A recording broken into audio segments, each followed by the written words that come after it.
Bismillahirrahmanirrahim. Assalamualaikum warahmatullahi wabarakatuh. Perkenalkan, nama saya Sita Anissa dengan NPM 2776022. Lalu ada rekan saya yaitu Aang Aliyudin dengan NPM 2760009 dan ada Fira Retnowati Aija dengan NPM 2776020. Nah, di sini kelompok kami akan mengangkat sebuah kasus pompa air yang tidak dapat berjalan dengan baik dengan penyelesaian menggunakan prolog.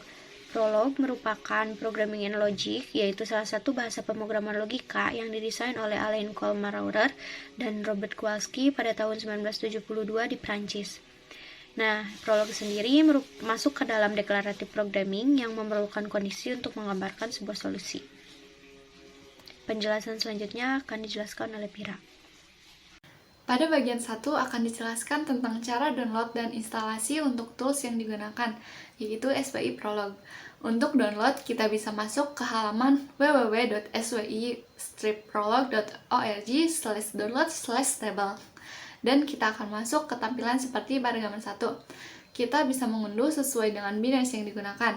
Pada percobaan kali ini, kita akan menggunakan versi SWI Prolog 8.4.3 untuk Microsoft Windows 64-bit. Setelah klik binaries yang dimaksud, maka akan muncul seperti pada gambar 2. Centang box I understand, lalu klik pada link biru download SWIPL 8.4.3 dan proses downloading akan dimulai. Setelah proses download berhasil, buka aplikasi yang berextension EXE dan akan muncul box setup seperti pada gambar 1. Klik Next untuk melanjutkan, lalu klik Agree pada License Agreement. Setelah itu ada Install Option untuk memilih opsi untuk installing. Di sini saya menyarankan untuk pilih opsi Add SWIPL to the system path for current user, dan untuk create SWIPL desktop icon itu optional, boleh dicentang atau boleh tidak.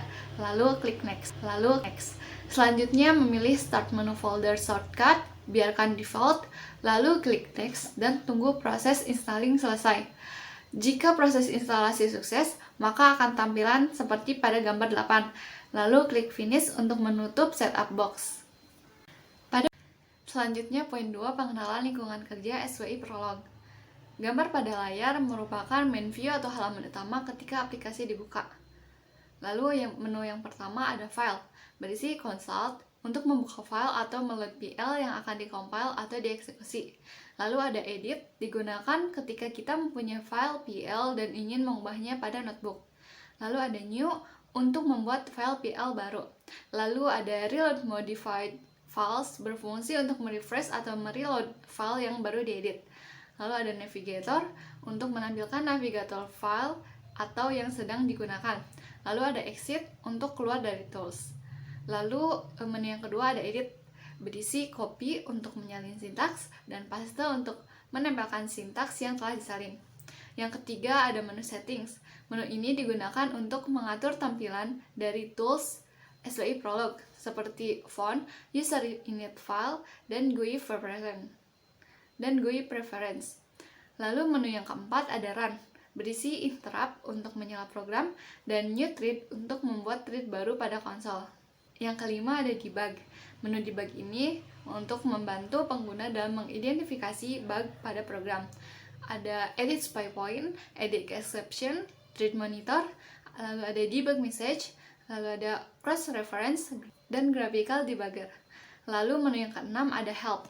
Menu Help ini berisi tentang informasi-informasi tentang tools, mulai dari About atau tentang aplikasi, lalu ada Help, pusat bantuan, ada Burst PDoc, lalu ada SWI Prolog website untuk menuju ke halaman SWI Prolog, lalu ada manual, lalu ada FAQ, dan Quick Start untuk tutorial, mailing list, download, extension packs, XPCE GUI manual, dan check installation, dan submit bug report.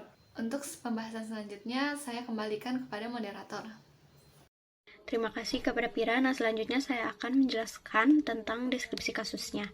Sebelum masuk ke permasalahannya, kita harus tahu dulu bahwasanya pompa air itu merupakan alat bantu berupa mesin untuk menggerakkan fluida dari tempat bertekanan rendah menuju tempat bertekanan tinggi. Nah, permasalahannya itu di sini ketika pompa air tidak dapat menggerakkan fluida atau memindahkannya. Contohnya, ketika pompa air digunakan untuk memindahkan air dari sumur menuju bak mandi. kami menyajikan kasus tersebut itu dengan 5 faktor penyebab. Yang pertama, listrik tidak mengalir dengan baik sehingga menyebabkan mesin pompa air itu mati. Lalu yang kedua, terdapat pipa air yang bocor sehingga akan terdapat udara yang masuk di dalam pipa dan menyebabkan pompa air tidak dapat melakukan tekanan. Lalu terdapat filter pipa yang rusak sehingga tidak dapat menampung air. Lalu terdapat jarak antara mesin dan sumber air itu terlalu jauh sehingga mesin pompa air tidak dapat melakukan tekanan dengan baik. Dan yang kelima, mesin pompa air itu rusak. Dari kelima faktor tersebut, kita melakukan pengkondisian dan menyajikan sebuah solusi. Yang pertama, jika kondisinya mesin itu tidak nyala, sehingga listrik, air, dan pipanya juga tidak akan berfungsi dengan baik.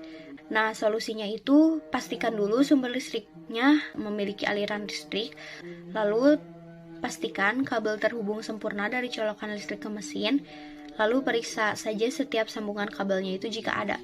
Dan jika cara 1 sampai ke 3 sudah dilakukan tetapi mesin tidak menyala, maka pompa air tersebut harus dibawa ke tempat servis karena bisa saja pompa airnya yang mempunyai masalah. Lalu kondisi yang kedua, jika mesinnya nyala dan listriknya nyala tetapi airnya tidak naik dan pipanya memiliki sedikit air, faktor yang teridentifikasi adalah masalah dalam pipanya, yaitu pipanya bisa saja mengalami kebocoran. Jadi, untuk solusinya kita harus mengganti pipanya dan periksa juga pipa yang di mesin ke air, pastikan tidak ada yang bocor di setiap sambungan pipanya. Lalu, terdapat kondisi yang ketiga, yaitu mesinnya menyala, listriknya menyala, airnya tidak naik, dan pipanya juga tidak ada air. Faktornya yang teridentifikasi merupakan filternya tidak dapat menampung air. Sehingga solusi yang dapat digunakan yang pertama yaitu periksa filternya dan pastikan klepnya itu tidak rusak. Lalu apabila klepnya rusak, diganti filternya saja. Dan kondisi yang keempat adalah ketika listriknya menyala, mesinnya menyala, tetapi air tidak naik, tetapi di pipanya itu ada air, maka faktor yang teridentifikasi adalah jarak. Karena kan jaraknya itu tidak terlalu jauh dan menyebabkan sebuah pompa air itu tidak menyebabkan tekanan yang seharusnya, maka solusi yang digunakan yaitu turunkan mesin pompa air untuk mendekati sumber air sekitar 1-2 meter. Terima kasih kepada Pira. Nah, untuk penjelasan selanjutnya akan saya serahkan kepada Ang.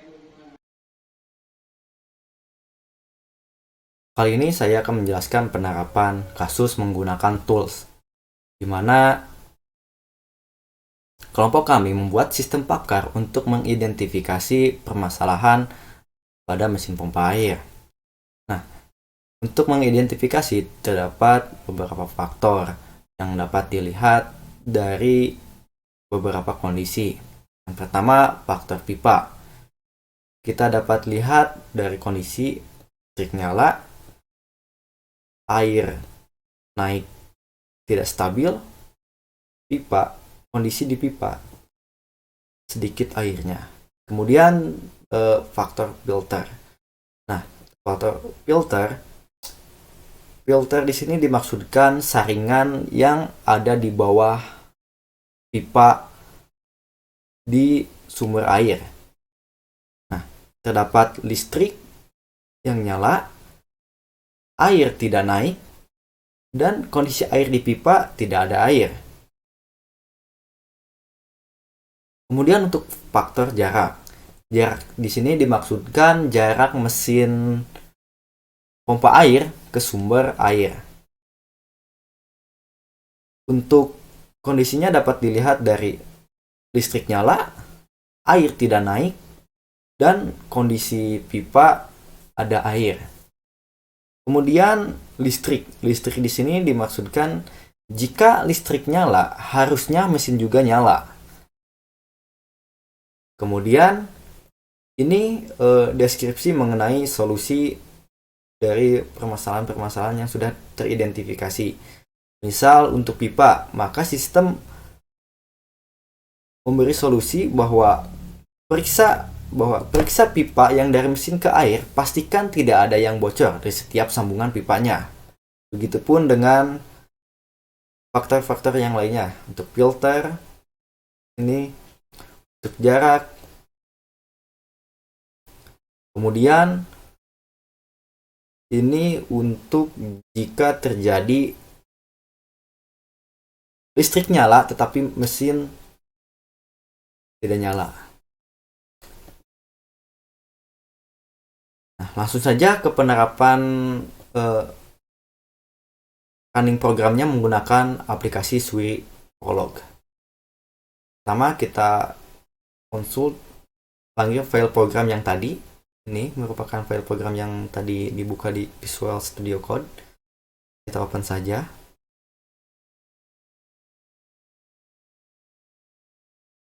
Ketikkan mulai untuk memulai programnya. Sistem bertanya, apakah mesin nyala? Kita coba jawab no. Maka sistem akan memberikan rekomendasi. Yang pertama, pastikan sumber listrik memiliki aliran listrik. Kemudian yang kedua, pastikan colokan listrik terhubung sempurna ke kabel. Yang ketiga, pastikan kabel terhubung sempurna dari colokan listrik ke mesin pompa air. Periksa setiap sambungan kabel jika ada. Yang keempat, jika cara 1-3 sudah dilakukan tetapi mesin masih tidak nyala, maka disarankan bawa mesin pompa air Anda ke tempat servis. Kita coba lagi. Nah, sistem bertanya, apakah ingin mengulang program? Kita masukkan lagi yes untuk mengulang.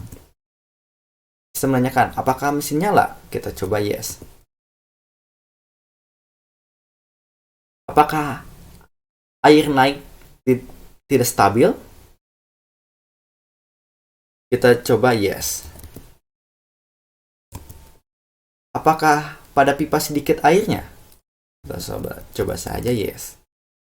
Maka faktor yang teridentifikasi adalah pipa.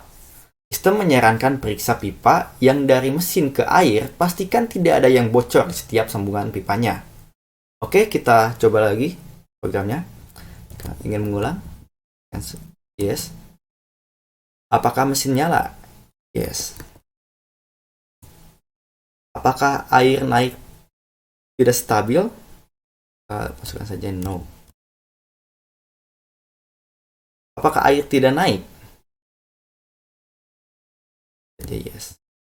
Apakah pipa tidak ada airnya? Kita coba saja yes. Maka faktor yang teridentifikasi adalah filter. Periksa filter yang terdapat di bawah pipa. Pastikan klepnya tidak ada yang rusak. Apabila klep rusak, disarankan untuk diganti filternya. Kemudian kita coba lagi programnya. Tik yes. Mesin nyala? Yes. Dan apakah air naik tidak stabil? Kita kan no. Apakah air tidak naik? Kan saja yes. Apakah pada pipa tidak ada air? Kita ketikkan no. Apakah pada pipa ada air? Kita coba yes. Maka faktor yang teridentifikasi adalah jarak. Maka solusinya turunkan mesin pompa air mendekati sumber air. Turunkan mesinnya sekitar 1-2 meter. Ini solusi ini yang dimunculkan, ini semua muncul karena jawaban-jawaban dari user memenuhi kondisi yang tadi, memenuhi kondisi faktor-faktor yang tadi. Sehingga ketika memenuhi kondisinya, maka sistem akan memberikan solusi terbaiknya. Sekian penjelasan dari saya mengenai penerapan kasus menggunakan tools SWI Prolog. Nah, mungkin cukup sekian penjelasan dari kelompok kami. Mohon maaf apabila ada kesalahan. Billahi taufiq wal hidayah. Wassalamualaikum warahmatullahi wabarakatuh. Nah,